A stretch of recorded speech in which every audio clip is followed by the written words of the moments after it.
मेहता का उल्टा चश्मा। अरे जेठा भाई आइए आइए। नमस्ते माधवी भाभी। नमस्ते। भिड़े है? इस वक्त कहाँ जाऊंगा जेठालाल? हाँ है। नमस्कार। अरे घरामध्ये चप्पल बरा नाही दिसते। नमस्कार भिड़े भाऊ। नमस्कार वकील साहब। तुमको ही बोल रहा हूँ जेठालाल। मैं वकील साहब? हाँ, विनोद भाई की वकालत करने आए हो ना यहाँ पे। विनोद भाई कौन? तुम्हारे दोस्त। अच्छा ठीक है, छोड़ो। किस काम से आए हो? हाँ, ओ तुम्हारा विद्यार्थी है ना रोहन? विनोद भाई का लड़का। हाँ। तो वही तो बोला मैंने। कमाल है जेठालाल, दोस्त का नाम याद नहीं है, दोस्त के बेटे का नाम याद है। ओ अच्छा, तुम अभी वो विनोद भाई मतलब वो मेरे वाला विनोद भाई की बात कर रहे थे? ओ नहीं, वो अचानक क्या तुमने आइए वकील साहब ने वकालत ने ऐसे शब्द का प्रयोग किया तो मैं थोड़ा कंफ्यूज हो गया, क्या बात कर रहे हैं? तो रोहन का क्या है? नहीं वो रोहन का कुछ नहीं है। रोहन का कुछ नहीं है, वो अपना ये विनोद भाई का फोन आया था, बेचारे चिंता कर रहे थे। तुमने कुछ पढ़ाने का मना कर दिया, ये बात सच है कि अफवाह है? नहीं नहीं, बिल्कुल अफवाह नहीं है जेठालाल, सच है। देखिए माधवी, अभी अभी एग्जाम सर पे है और अभी ऐसे पढ़ाने का मना कर देंगे तो कैसे चलेगा? जेठालाल तुम माधवी को क्या बोल रहे हो, उसका क्या संबंध? अरे बायको नाही काय आपली? आपली? आपली मानवचन नहीं बोलला मी, जैसे वो आपकी तसा आपली, समझाया ना माधवी भाभी? अरे तुम माधवी को क्या बोल रहे हो समझाने के लिए मुझे, और तुम मुझे क्या समझ रहे हो जेठालाल? मैंने जब मेहता साहब के घर पे तुम्हें बोला था कि विनोद भाई को समझाना, उनके बेटे का पढ़ाई में ध्यान नहीं है, तो तुमने मुझे क्या बोला था? ए भाई मेरे प्रोफेशनल संबंध है, मैं नहीं बोल सकता। बोला था कि नहीं? नहीं बोला था। अरे इधर देखो जेठालाल, तुम फिर भी उनके बेटे की बात लेकर क्यों आ गए? देखो भिड़े, तुम एकदम बराबर बोल रहे हो, तुम अपनी जगह एकदम सच्चे हो, लेकिन मैं क्या कह रहा हूँ, अभी पूरा साल तुमने रोहन को पढ़ाया बरोबर, और अभी एग्जाम को थोड़ा ही टाइम बाकी है? तो थोड़ा और पढ़ा दो, तुम अपना कर्तव्य पूरा करो, फिर रोहन पढ़े ना पढ़े वो रोहन का प्रॉब्लम है और विनोद भाई का प्रॉब्लम है। रोहन की गलती की सजा तू अपने आप को क्यों दे रहे हो? पूरे साल की फीस क्यों वापस दे रहे हो? Please sir. अच्छा मतलब जेठालाल तुम्हें रोहन के पढ़ाई का नुकसान हो रहा है उसकी चिंता नहीं है, मेरा नुकसान हो रहा है उसकी चिंता है। जेठालाल तुम एक बात समझ लो, मैं सिर्फ पैसों के लिए पढ़ाने वाला शिक्षक नहीं हूं। और वैसे तुम जब यहाँ पे आए थे ना, तभी मैं समझ गया था कि तुम्हें विनोद भाई ने ही भेजा है। नहीं नहीं नहीं, विनोद भाई ने नहीं भेजा है। अरे उनका बेचारे का खाली फोन आया था, तो चिंता कर रहे थे कि अभी रोहन का क्या होगा। तो मैंने बोला आप टेंशन मत लो, मैं जाकर भिड़े से बात करता हूँ, भिड़े बहुत समझदार आदमी है, अच्छा आदमी है, समझ जाएगा। और तेरी चिंता भी मैं समझ सकता हूँ भिड़े, क्या है कि तू एकदम निष्ठावान शिक्षक है, बच्चे ठीक से पढ़ाई नहीं करते तो तुझे तकलीफ होती है, लेकिन तू टेंशन मत ले, इस बार मैं खुद रोहन को समझाऊंगा कि बस बेटा बहुत हो गया, अभी एकदम डिसिप्लिन में पढ़ाई करने की। जेठालाल तुम्हारे समझाने से कुछ नहीं होने वाला है, डिसिप्लिन का पाठ है ना, बच्चा घर में ही सीखता है। हाँ तो विनोद भाई भी एकदम डिसिप्लिन आदमी है, मेरा पेमेंट टाइम टू टाइम दे देते हैं। हाँ विनोद भाई भी पैसों के मामले में बिल्कुल डिसिप्लिन है, उन्होंने मेरी भी tuition fees time to time ही दी है। लेकिन यहाँ पे बात पैसों की नहीं हो रही है जेठालाल, यहाँ पे बात हो रही है पढ़ाई की। उनका बेटा रोहन पढ़ाई के मामले में बिल्कुल डिसिप्लिन नहीं है, वो क्लास में आता है, ठीक से पढ़ता है, नहीं पढ़ता है, विनोद भाई को कुछ नहीं मालूम है। अच्छा हाँ तो कोई बात नहीं, मैं बोल दूंगा विनोद भाई को, अभी आगे से वो एकदम ध्यान रखेंगे। नहीं नहीं नहीं, बोलने की जरूरत नहीं है जेठालाल, और मेरा निर्णय पक्का है, मैं नहीं पढ़ाने वाला मतलब नहीं ही पढ़ाने वाला। हाँ गुड नाइट। कर सकते? क्या देख रही हो इतने ध्यान से? एक नई रेसिपी ढूंढ रही हूँ। नई रेसिपी? करेले के पकोड़े। Actually, that's a wonderful idea. Thank you, Tarak, for the suggestion. कल ना मैं करेले के पकौड़े ही बनाऊंगी। मेहता साहब, अरे आओ आओ जेठालाल आओ। कैसे अंजलि भाभी? सब ठीक बैठिए ना। बैठो बैठो भाई बैठो। क्या हुआ जेठालाल, परेशान लग रहे हो, क्या हुआ? अरे यार ये भिड़े क्या किया भिड़े ने? समझता ही नहीं है। क्या नहीं समझता है? वो विनोद भाई है ना, कौन विनोद भाई? अब मेरे एक व्यापारी मित्र है, तो उनका क्या? तो वो रोहन है ना, अभी रोहन कौन है? विनोद भाई का बेटा। तो उसका क्या?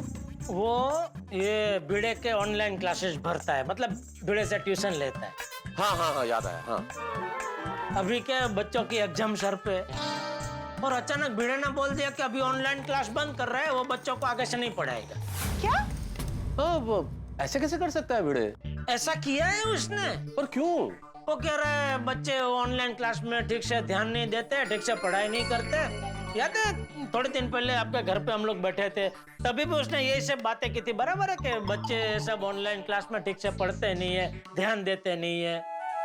और यार ये भिड़े भी ना बच्चों से परिपक्वता की उम्मीद कर रहा है। बच्चे अगर इस उम्र में थोड़ी सी नादानियां नहीं करेंगे, शरारतें नहीं करेंगे तो कब करेंगे? बस आपको यही बातें भिड़े को समझानी है, तो उसको जाके आप समझाइए कि भाई ये ऑनलाइन क्लास बंद मत कर, पढ़ाना चालू रख। और चलो अगर सभी बच्चों को उसे पढ़ाना नहीं है तो कोई बात नहीं, कम से कम विनोद भाई का जो रोहन है उसको पढ़ाए हैं। जाइए। अरे क्या जाइए जेठालाल, तुम भिड़े को समझा के आए हो ना, तुम्हारे समझाने से जब भिड़े नहीं समझा तो मेरे समझाने से कैसे समझेगा भला? आपके समझाने से वो समझ जाएगा, क्योंकि वो आपको मुझसे ज्यादा समझदार समझता है ना। समझता है का क्या मतलब है जेठालाल? क्या मैं हूं नहीं? क्या नहीं है? तुमसे ज्यादा समझदार? नहीं हो ना, किसने बोला? अंजलि भाभी ने। अंजलि भाभी, आप मेहता सबको समझदार नहीं समझते? मैं अब आप दोनों की बातों के बीच में मैं कहां से आ गई? नहीं अंजलि, अब तो तुम बताओ मुझे कि तुम मुझे समझदार समझती हो या नहीं समझती हो, बताओ बताओ। तारक, मैं आपको समझदार समझती हूँ या नहीं, इससे क्या फर्क पड़ता है? हाँ बराबर, अभी तो आपको भिड़े को समझाने जाना है, तो आप जाइए ना, समझा के आइए ना प्लीज। देखो जेठालाल, मेरा क्या सोचना है कि तुम अभी अभी भिड़े को समझा के आए और उसने तुम्हें मना कर दिया, वो उसी मूड में, और इसी वक्त तुरंत अगर मैं समझाऊंगा तो मुझे भी मना कर देगा, तो कोई फायदा नहीं है। मुझे लगता है कि हमें एक आध दिन इंतजार करना चाहिए। कल नया सूरज उगेगा, नया दिन निकलेगा, तो हो सकता है भिड़े का मूड भी बदल जाए और हमें समझाने की जरूरत ही ना पड़े। मतलब आप उसे समझाने नहीं जाएंगे? व्यर्थ है ना, मतलब नहीं है समझाने का इस वक्त। चलो फिर मुझे विनोद भाई को फोन करके बोलना पड़ेगा कि भाई मैंने कोशिश तो की भिड़े को समझाने की, लेकिन अभी वो नहीं समझ रहा है, तो क्या कर सकते हैं। हाँ जेठा भाई, भिड़े सर से बात हो गई आपकी? हाँ बात हुई, दरअसल मैं अभी उनके घर से ही आ रहा हूँ, उनके घर पे गया था मैं बात करने के लिए। तो क्या बोले वो, बच्चों को पढ़ाने के लिए रेडी हो गए ना? नहीं, वो क्या है ना, वो भिड़े भाई बहुत सिद्धांतवादी है। मैंने उनको बहुत समझाया, लेकिन वो ना ही बोल रहे हैं विनोद भाई। सॉरी। ठीक है जेठा भाई, आपने इतनी कोशिश की, थैंक यू सो मच। अरे नहीं थैंक यू क्या, उसमें आपने बोला तो वो तो मैं तो। ठीक है जेठा भाई, रखता हूँ मैं, गुड नाइट। Okay okay. अब एक ही रास्ता बचा है, मुझे भिड़े सर के घर पेरेंट्स का मोर्चा लेके जाना होगा।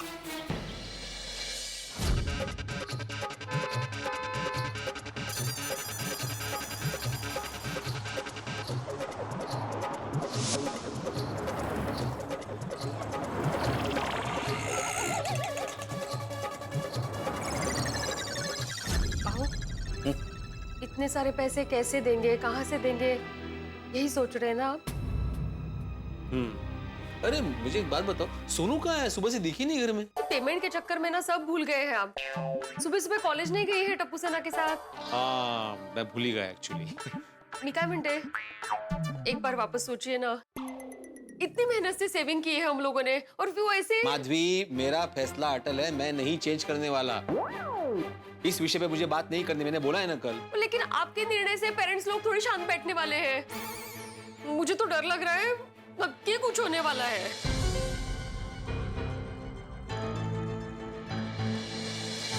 हम इतने सारे लोग हैं यहाँ पे, तो भिड़े सर के घर जाना ठीक होगा क्या? एक काम करते हैं ना, सर को यहीं बुला लेते हैं। ठीक है। अरे आप लोग को किससे मिलना है? भिड़े सर से। भिड़े सर! भिड़े सर!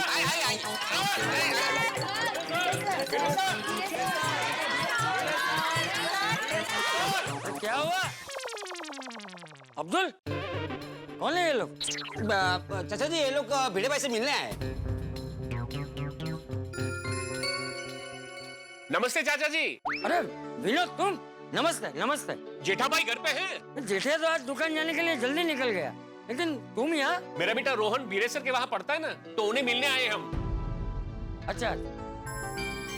आहो, मैंने किचन की खिड़की से देखा सब पेरेंट्स लोग कंपाउंड में आ चुके हैं और आपको बुला रहे हैं। हाँ सुना मैंने माधवी। तो बैठे क्या हो शांति से, चलिए। और उनके साथ थोड़ा शांति से बात करना। हाँ, और हो सके तो आपका निर्णय। तिकड़े कुठे?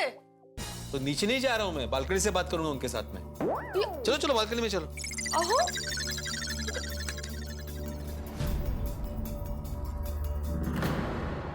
भिड़े भाई, ये सब आपको मिलना है। मैं जानता हूँ अब्दुल। भिड़े सर, हम सब आपसे बात करना चाहते हैं। आप नीचे आइए ना प्लीज। हाँ सर, प्लीज आप नीचे आइए ना सर। क्या बात करनी है विनोद भाई, और मैं क्यों नीचे आऊं? मैंने बोल दिया ना कि मैं नहीं पढ़ाने वाला, और मैंने कल ही बोल दिया था कि आप आपके अकाउंट डिटेल्स मुझे फॉरवर्ड कर देना, मैं सबके पूरे पैसे लौटा दूंगा। सर आप प्लीज नीचे आइए। सर प्लीज आइए ना, प्लीज प्लीज कम डाउन, आइए सर, एक मिनट सर, प्लीज नीचे आइए सर। अरे इतना रिक्वेस्ट कर रहे हैं तो चलिए ना नीचे। हाँ ठीक है आता हूँ।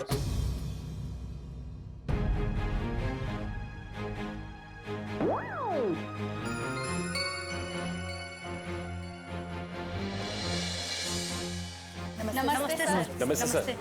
नमस्ते नमस्ते। नमस्ते सर। नमस्ते सर। सर आप ऐसे पढ़ाना कैसे छोड़ सकते हैं? सर एग्जाम सर पर है और हम सब इस वक्त नए टीचर ढूंढने कहाँ जाएंगे? सर आप ऐसे कैसे कर सकते हैं सर? सर ऐसे थोड़े ही ना होता है, अब हम तो फंस गए ना। एक बार आपको हम सबसे बात तो करनी चाहिए थी ना। हाँ सर, आप अचानक ऐसे फैसला कैसे कर सकते हैं? अचानक? ये फैसला मैंने अचानक लिया है? मैंने कोई अचानक फैसला नहीं लिया है। मैंने आप सबसे पहले बात की थी 3 महीने पहले, जब मैंने पेरेंट्स की मीटिंग बुलाई थी, तब मैंने उसमें कहा था कि आप अपने बच्चों की पढ़ाई पर ध्यान दीजिए। मैंने कहा था कि नहीं कहा था?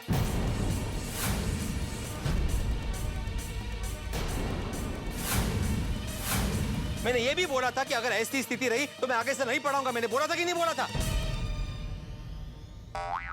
बात दरअसल ये है कि ऑनलाइन क्लासेस को आपके बच्चों ने ना मजाक बना के रखा है। हर बार मुझे हर बच्चे के लिए क्लास में 10 से 15 मिनट वेट करना पड़ता है,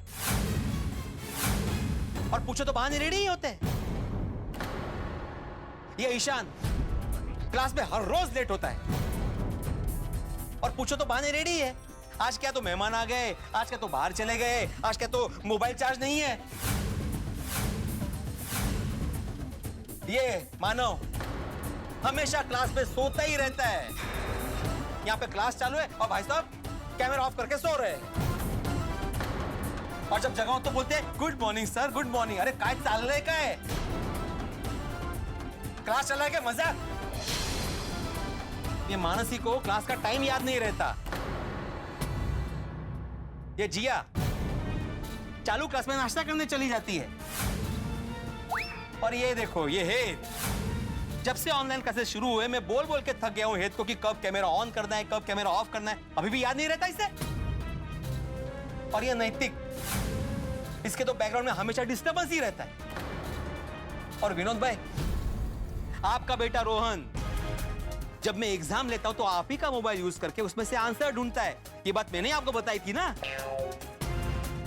और ऊपर से बोलता क्या है मुझे कि भिड़े सर आप इतना टेंशन क्यों ले रहे हैं पढ़ाने का? हाँ? आजकल तो इंटरनेट पे काफी सारे पढ़ाई के ऐप्स अवेलेबल है, हम लोग पढ़ लेंगे। तो फिर मैं पढ़ाई क्यों रहा हूं? मैं क्यों पढ़ाऊं बच्चों को? ये बच्चे पढ़ाई ना करने के बहाने पर बहाने ढूंढ निकालते हैं, मोबाइल पे चैटिंग करते रहते हैं, सोशल मीडिया पे बिजी रहते हैं, अंताक्षरी खेलते हैं और यहां तक कि झूठ बोलना भी सीख गए हैं। लेकिन पेरेंट्स होने के नाते आप सबने कुछ किया? कुछ नहीं किया। सर ये बच्चे सब करते हैं सिवाय पढ़ाई के।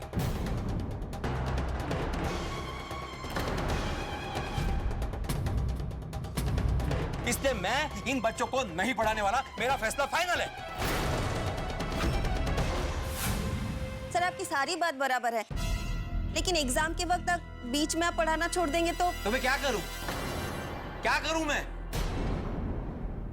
आपको पता है, हर साल मेरे पास कई बच्चों के पेरेंट्स आते हैं अपने बच्चों के ट्यूशन के लिए, लेकिन मैं मना करता हूं क्योंकि मेरे पास जगह नहीं होती है। क्योंकि मैं एक ऐसा शिक्षक हूं जो सिर्फ पैसों के लिए नहीं पढ़ाता।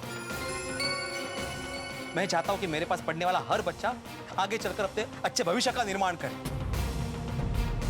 अपने माँ बाप का नाम रोशन करे, अपना नाम रोशन करे। सर इसीलिए तो हम अपने बच्चों को आपके पास पढ़ाने के लिए भेजते हैं, क्योंकि आप पढ़ाने के साथ साथ उन्हें अच्छे संस्कार भी सिखाते हैं, डिसिप्लिन भी सिखाते हैं।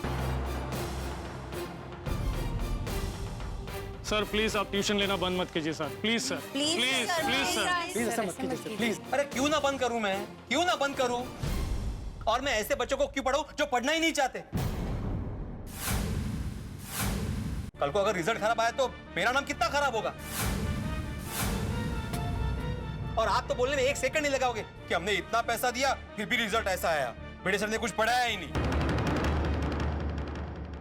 सर आपकी बात बरोबर है, लेकिन आप हमारा भी प्रॉब्लम समझिए।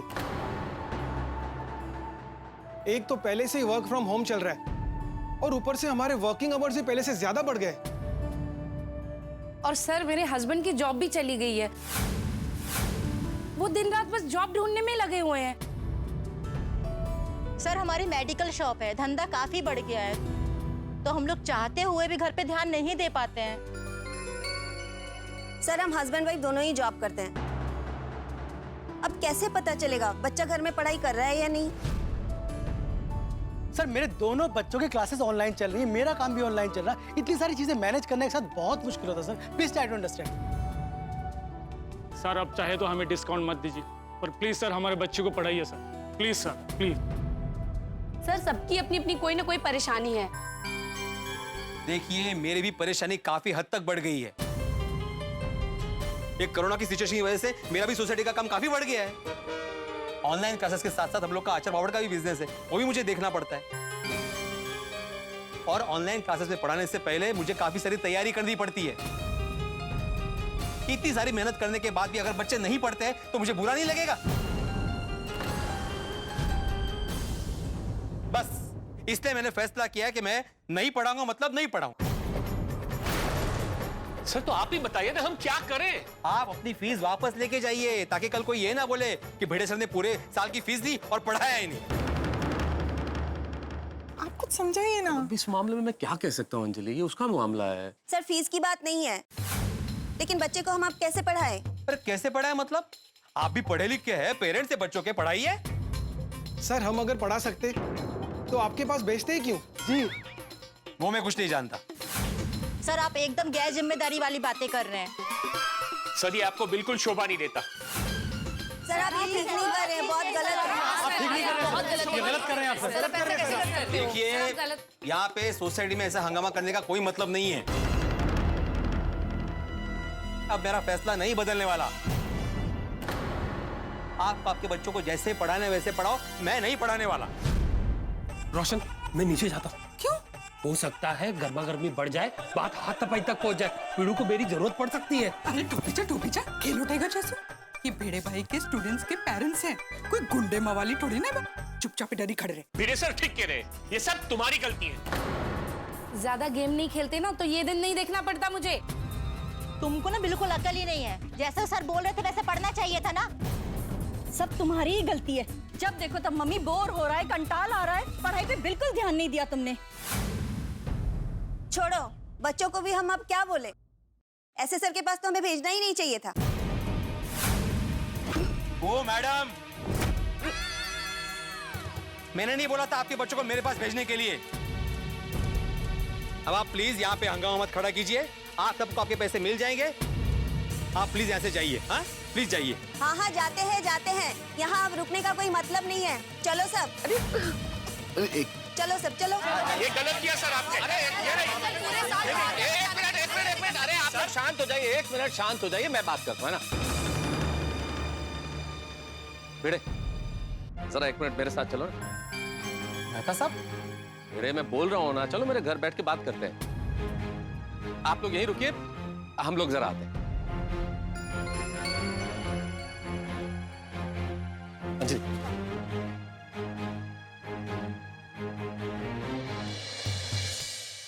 दोस्तों, भिड़े इस वक्त शिक्षक से योद्धा बन चुका है। आर पार की लड़ाई के मूड में भिड़े। उसने ऐलान कर दिया है कि वो बच्चों को ट्यूशन नहीं पढ़ाएगा, मतलब बिल्कुल नहीं पढ़ाएगा, और ट्यूशन फी भी वापस कर देगा। पेरेंट्स इकट्ठा हो चुके हैं, बच्चे भी यही है, विद्यार्थी यही है। फिर तो कहा जाता है किसी भी चीज को रबर की तरह इतना नहीं खींचना चाहिए कि वो टूट जाए, लेकिन पेरेंट्स, विद्यार्थी और शिक्षक के बीच में इस वक्त यही हो रहा है। तमाम जो बच्चे हैं विद्यार्थी, वो भिड़े के धैर्य के और दिमाग के रबर को इतना खींच रहे हैं कि वो टूटने के कगार पर है। अब क्या होगा आगे, अब क्या किया जाएगा? लेकिन मित्रों, एक चीज है जो होने वाली है, वो चीज ये है कि अब भिड़े को मैं समझाने वाला हूं। मेरे पास एक ऐसा हथियार है जिससे भिड़ा जरूर मानेगा, लेकिन अगर नहीं माना तो क्या होगा, और अगर भिड़े नहीं माना तो फिर पेरेंट्स क्या कदम उठाएंगे और विद्यार्थी क्या करेंगे, और सबसे बड़ी चीज, मेरे पास वो कौन सा हथियार है जिससे मैं भिड़े को समझाऊंगा, ये सब जानने के लिए देखना होगा तारक मेहता का उल्टा चश्मा। देखते रहिए, हंसते रहिए।